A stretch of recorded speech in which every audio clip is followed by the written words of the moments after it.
In today's video, I'm going to teach you how to add and share files in Slack. Whether you're sending a quick screenshot to a teammate or posting a document for your entire channel, this walkthrough will show you exactly how to do it, along with a few helpful tips to keep things organized. Start by opening the conversation where you want the file to appear.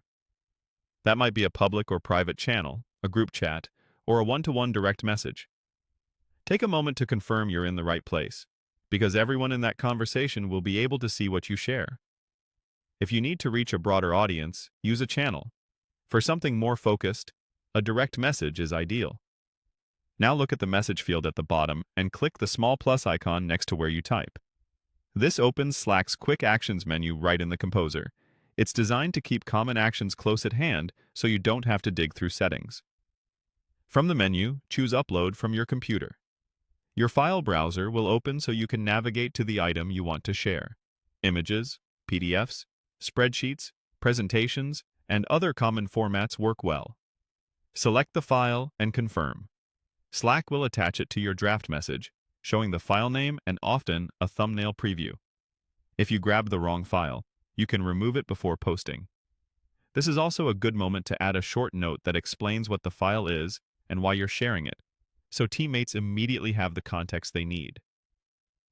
If you prefer an even quicker method, drag and drop works too.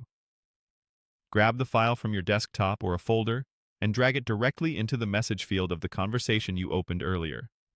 When you release it, Slack stages the upload just like before, giving you a preview and space to add a descriptive message. A few tips as you go. Use clear, specific file names. Adding a date or version number makes it easier to find the right file later. Large files can take a moment to process, so staying on the page until the upload finishes helps avoid interruptions. If you see an error or run into limits, it may be due to your workspace settings or plan size. An admin can provide guidance. And that's it. Open the right conversation, click the plus icon to upload from your computer, or simply drag and drop, and your file is ready to share in Slack.